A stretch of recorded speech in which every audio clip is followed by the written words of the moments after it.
for the most part. And by the way, I want to follow up on that question just one moment, but since you introduced it, I found the historical origins of much of this, the focus on Kinsey and is it Money, John Money? I found that fascinating. Lay that out to the extent that you can without, doing the documentary on a podcast. Lay that out if you wouldn't mind. Most people have heard of Kinsey. They probably haven't heard of Money. They've heard of Kinsey because I think Hollywood turned it into a movie and he's just sort of seeped into popular culture. How did those two individuals advance this to where we are today?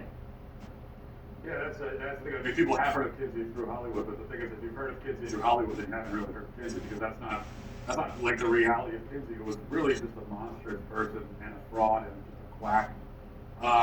And his real thing, his goal was to sexualize children. I mean, he believed that children were sexual literally from birth, and that's why we talk about an infamous study that he did, we can call it that, where he documented the orgasms of young children down to like 5 months old, and he used sex offenders, child rapists for this kind of quote-unquote research.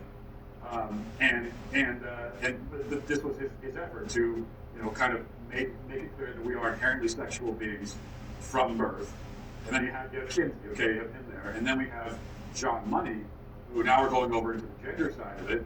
And he was one of the first people to come up with this idea that gender is something that people have. But people don't realize that before guys like Money, nobody talked about gender among people.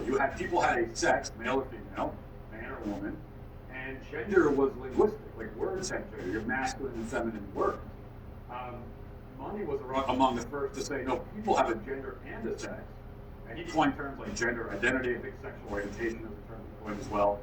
And he came up with this idea that gender is fluid and socially constructed. And we talk about it in the film. There's a whole story about how he kind of tried this theory out on two young boys, one of whom was quote, transitioning at the age of 2 after a botched circumcision, convinced the parents to raise the child as a girl. Because, hey, it's socially constructed. As long as you affirm him as a girl, he'll be a girl. That's not how it turned out. Both the kids ended up going on as adults to kill themselves. They were totally ruined by this being John Money's lab rat. But that's where these ideas came from. And, from Alfred Kinsey, you have kind of the comprehensive sexual education that goes into the schools. And, you got to start teaching kids at like kindergarten or pre-K about this stuff. That comes from Alfred Kinsey. And then from John Money, we have gender is fluid and everything that we hear about gender. And so when you hear people on the left say really anything about gender or in defense of sex ed in schools, they are parroting ideas from those two guys, even if they don't know it. And I think a lot of them actually don't know it. And that of course gives evidence to the idea of what you said a moment ago, that it's driven from the top down. I'm curious.